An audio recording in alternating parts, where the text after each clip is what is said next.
Coucou, bonjour, la grande famille des Myriam de Jésus News TV, bonjour à tout le monde, j'espère que vous allez bien, bienvenue sur votre chaîne d'actualité Myriam de Jésus News TV.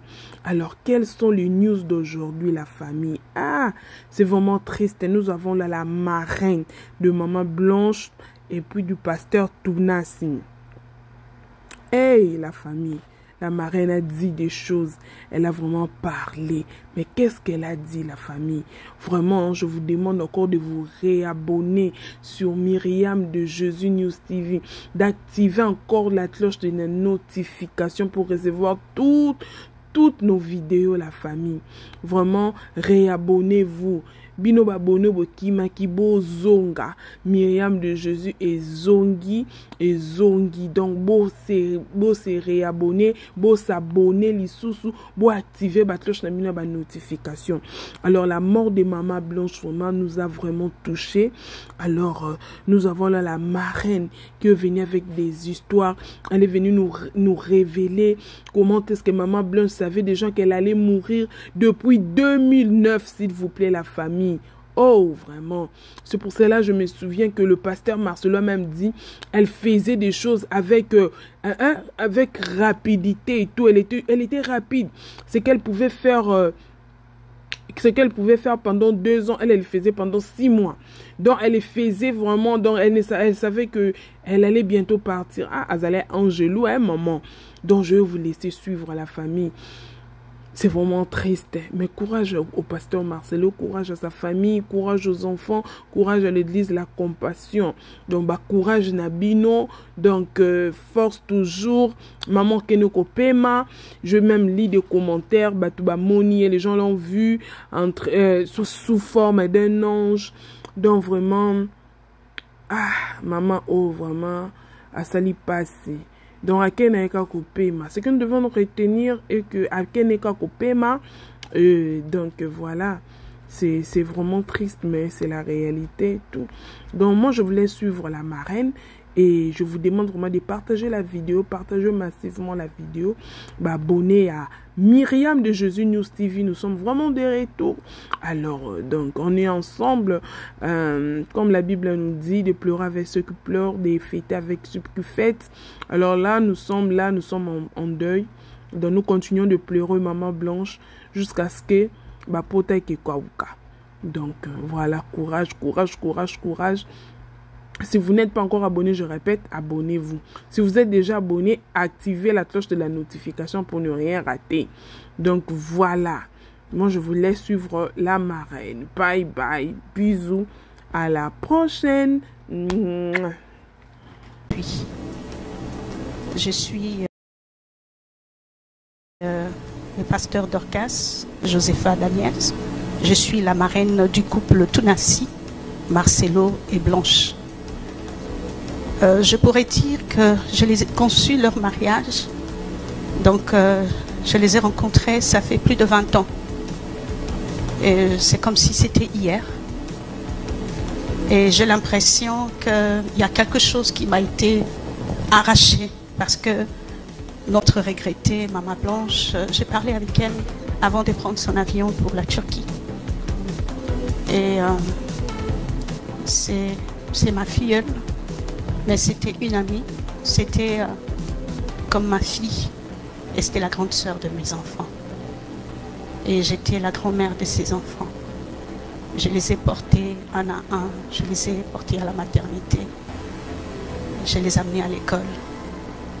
Blanche, excusez-moi de l'appeler comme ça, parce que c'est cette façon que je suis proche d'elle. Je sais que c'est votre grand-mère spirituelle, mais c'est ma fille. Je l'ai rencontrée il y a, je peux dire, plus de 20 ans. Blanche a habité à côté de moi sans savoir que je la rencontrerai un jour dans d'autres circonstances. À l'époque, j'habitais à Kinshasa, à Beaumarchais. Il y avait sa cousine qui habitait à côté. Et c'était une très belle jeune fille. Et elle était belle, très belle. Une très belle femme, très timide, très réservée. Et je me rappelle encore, j'avais l'habitude, quand elle sortait avec ses cousines pour aller faire des courses, je la suivais pour lui parler de Jésus. Parce que j'avais une fondation. Je m'occupais de jeunes filles, j'encadrais, je travaillais dans la lutte contre la délinquance juvénile.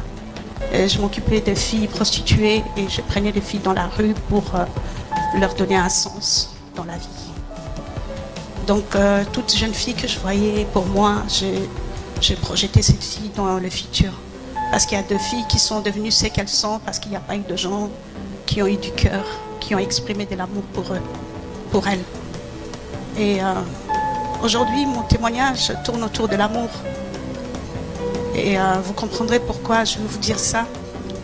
En 2005, j'étais dans mon bureau, je travaillais dans une banque, j'étais directrice. Et il y a eu un homme de Dieu qui m'a appelé, qui m'a dit « Je vais te présenter quelqu'un ». Et cette personne a eu la révélation sur toi de la part du Seigneur. Et je me rappelle, quand j'ai quitté mon bureau, je suis descendue, j'ai vu le pasteur Marcelo. Il était aussi timide, il ne parlait pas beaucoup. Je me souviens comment il était habillé jusqu'à aujourd'hui. Il m'a dit « Maman, Dorcas, le Seigneur m'a parlé pour que tu puisses parrainer notre mariage. » Moi, je n'étais pas pasteur, mais lui, il était pasteur. J'ai dit « Mais comment vous avez laissé beaucoup de pasteurs et c'est moi que vous êtes venu choisir ?» Elle a dit « Non, le Seigneur m'a parlé. » Alors je lui ai dit « Laissez-moi le temps, je vais prier et demander la volonté de Dieu. » Je servais le Seigneur, mais je n'étais pas pasteur à cette époque-là. Je n'étais qu'une chrétienne engagée au service de Dieu. Et quand je suis allée prier, le Saint-Esprit m'a convaincue d'accepter. Et je les ai invités à la maison et je lui ai dit, j'étais d'accord. Alors elle a dit, je vais vous amener ma fiancée. Et le jour où j'ai vu Blanche, je ne l'ai plus reconnue. Je ne savais même pas que c'était la voisine. J'ai vu une femme habillée en sari, elle était habillée comme les Indiennes. C'était une sari beige avec les cheveux tissés comme un chignon de riard, une très belle fille. Et le pasteur me l'a présentée, il m'a dit, voici, c'est ma fiancée. Alors, le pasteur Marcelo m'a dit, j'aimerais qu'elle devienne comme toi. Aide-moi à qu'elle devienne comme toi. Quand je les ai rencontrés, ils n'avaient rien. Marcelo n'avait pas d'argent et Blanche, c'était une très belle femme. Et vous comprenez que le début de leur couple était exposé à beaucoup de résistance. Parce que vous savez, les parents, quand ils ont une jeune fille belle, ils veulent absolument qu'elle épouse quelqu'un qui a de l'argent, qui a à l'époque un pasteur sans argent. Donc il y a eu une très forte opposition à leur mariage. Que ce soit dans la famille de la femme, que ce soit dans la famille de l'homme. Et même à l'église, parce que les gens s'attendaient à ce que le pasteur épouse une femme qui était pasteur, qui prophétisait et tout. Elle n'était qu'à ses débits parce que c'est lui qui l'a baptisée et c'est lui qui a fait d'elle disciple de Jésus-Christ. Donc je me rappelle le jour du mariage, c'était le 28 janvier 2006. Ces jours-là, j'ai été invitée à une activité, c'était une conférence, on m'avait invitée pour faire l'appel de fonds. Je n'ai jamais oublié ce jour parce que lorsque nous sommes arrivés, c'était à l'hôtel Continental, actuellement Pullman Hotel. Et lorsqu'on m'a donné le micro, je devais aller 1 heure après à leur mariage civil. C'était à l'hôtel de ville. Ces jours-là, il y a eu une très forte onction qui est descendue. Quand j'entrais dans la salle, je me suis sentie revêtue. Et j'ai compris ça plus tard. J'ai été revêtue par la puissance de Dieu. Et quand je suis entrée dans la salle, j'ai pris le micro. Il y a eu juste un appel de fonds, une manifestation du Saint-Esprit telle que les gens ont commencé à donner plein d'argent. Et 20 minutes après, je devais courir pour aller à leur mariage. Et quand je suis arrivée à leur mariage, il y avait une gloire de Dieu. Et ils se sont mariés, ils ont été bénis le soir. Et voilà, ils se sont mis ensemble. Qu'est-ce que je peux dire sur Blanche? Elle était à la fois forte et fragile. C'est quelqu'un qui ne savait pas se disputer. Elle ne pouvait pas, comment je peux dire, entrer dans un débat avec une personne, chercher à trop argumenter. Non. C'était une personne très pacifique. Et depuis que je l'ai connue jusqu'à leur gloire, elle n'a jamais changé d'attitude vis-à-vis de moi. Elle s'est toujours comportée comme un enfant. Quand elle m'appelle, c'est toujours « Mamie, mamie », parce qu'elle parle un peu vite comme ça. « Mamie, mamie, mamie, regarde, j'ai tel problème, qu'est-ce que je dois faire ?» c'était une femme vertueuse. Je ne le dis pas parce qu'elle n'est plus parmi nous, mais je le dis parce qu'elle était comme ça, une femme très intelligente. Elle n'a pas fait de très grandes études universitaires, mais c'est une femme entrepreneur. Elle avait la capacité de gérer plusieurs projets en même temps. Et elle avait cette humilité de chercher à apprendre. Elle cherchait toujours à apprendre. Et ça, c'est quelque chose que j'ai gardé d'elle. Même si, avec le temps, il y a eu beaucoup de... comment je peux dire, que ce soit de mon côté, parce que j'ai eu à quitter le pays à un moment, j'ai eu à beaucoup voyager, je n'étais pas souvent là pour elle, mais elle n'hésitait jamais de m'écrire. Si j'avais la possibilité de dévoiler nos échanges, vous comprendrez qu'on avait un lien très fort. Mais ça reste un secret pour moi. Et je préfère garder ça très, très jalousement. Qu'est-ce que je voulais dire encore? Vous savez, aujourd'hui, beaucoup de gens ne savent pas qui je suis. Et chaque fois qu'ils découvrent, ils changent d'attitude vis-à-vis de moi. Mais parfois, ça m'attriste. Vous savez pourquoi? Parce qu'on ne doit pas aimer les gens quand ils sont au top, au sommet. Lorsque j'ai accepté d'être là pour eux, ils n'étaient rien. Je les ai aimés parce que Dieu les a aimés. Je les ai aimés parce que Dieu a mis cet amour dans mon cœur. Dieu ne fait assertion de personne.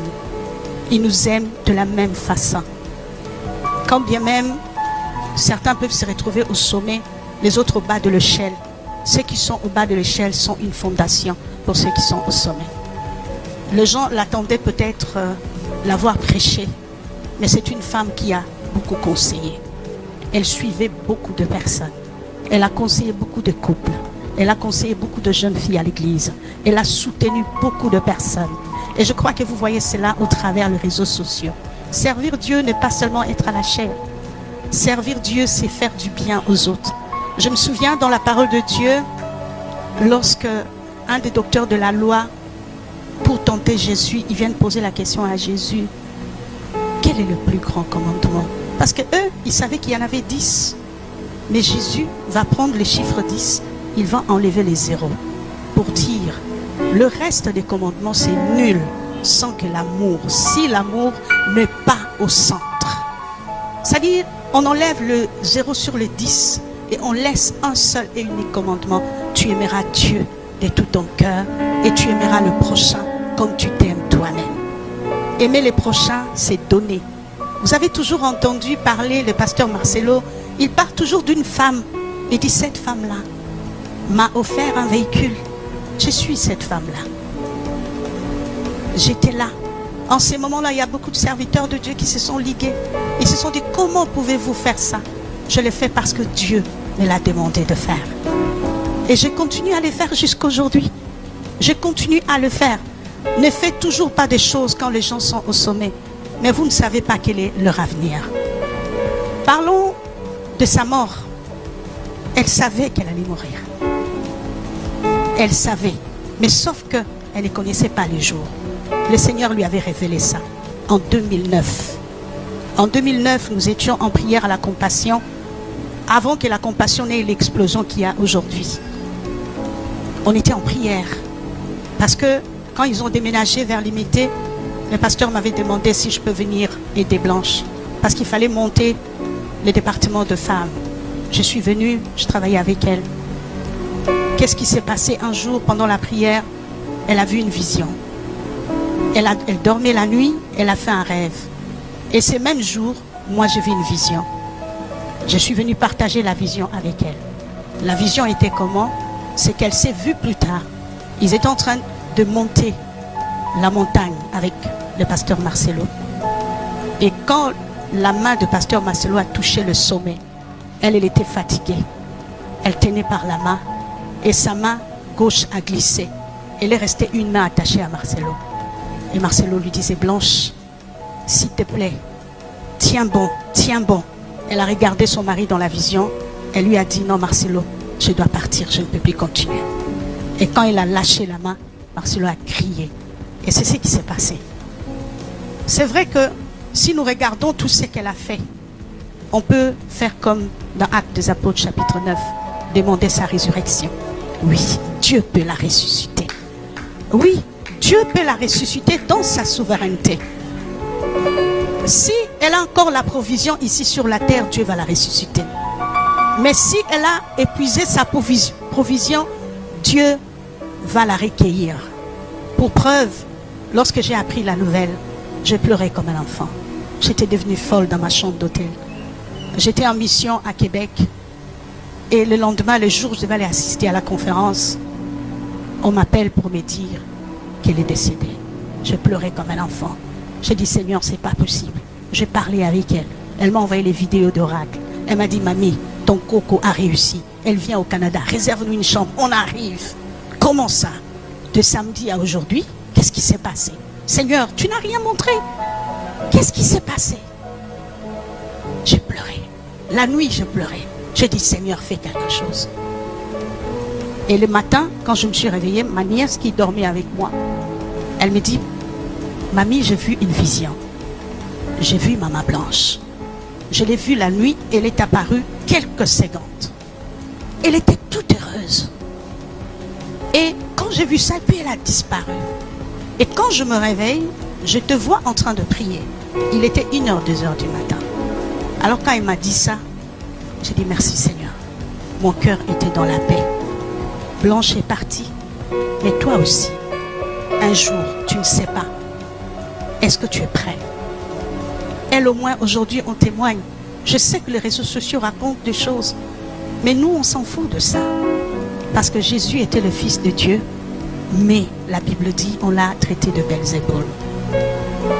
Tout ce que je peux vous donner comme conseil, gardez, soyez sereins. Ne discutez pas dans les réseaux sociaux. N'échangez pas avec toutes ces personnes. Rendez grâce à Dieu.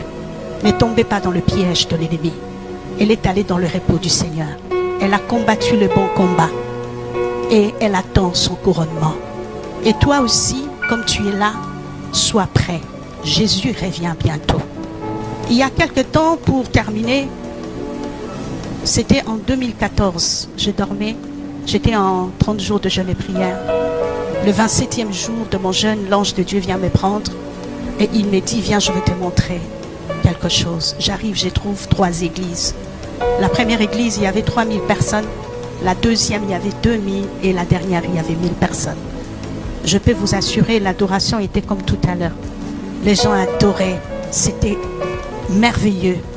Une très forte adoration de chants, des cantiques qui montaient vers Dieu.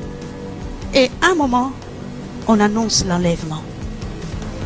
Dans la première église, sur 3000 personnes, une seule, 3 personnes ont été enlevées. Dans la deuxième, 2. Dans la troisième, 1 personne.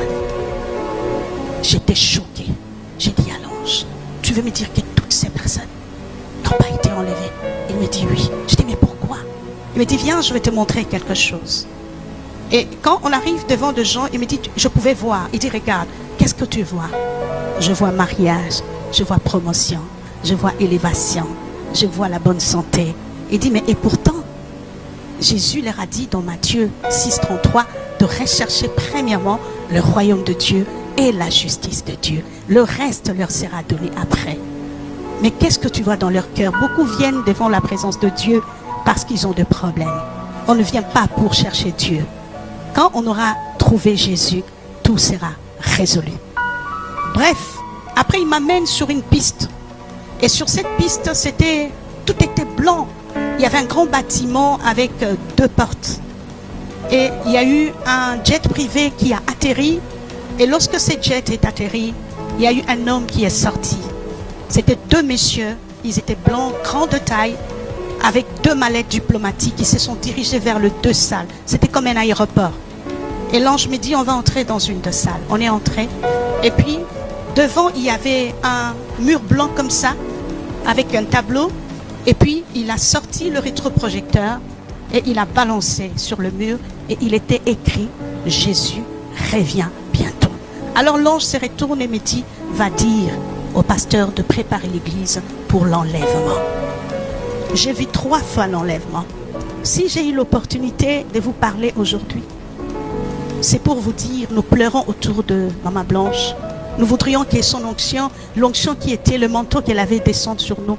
Mais c'est pourquoi? C'est pour quelle cause? Alléluia. Nous devons être prêts. Jésus revient bientôt. Demandons à Dieu de l'amour. C'est le plus grand commandement. S'il y a l'amour, il n'y aura pas de guerre. S'il y a l'amour, il n'y aura pas de haine. S'il y a l'amour, il n'y aura pas de calomnie. S'il y a l'amour, il n'y aura pas de différence. S'il y a l'amour, on s'est réunis. J'ai vu les hommes de Dieu de plusieurs églises qui sont venus ici. S'il y a l'amour, on verrait plusieurs Québécois dans cette salle. S'il y a l'amour, on verrait plusieurs. J'aimerais vous dire, vous tous qui êtes ce soir, vous qui êtes maintenant au Canada, écoutez l'oracle du Seigneur. Vous qui êtes venus de lointain, pour ici, pour le Canada, ces pays, c'est une terre de la dernière moisson. Et selon les statistiques, toutes les nations du monde se trouvent dans ces pays. Si vous n'êtes toujours pas abonné à cette chaîne, n'oubliez pas de vous abonner s'il vous plaît.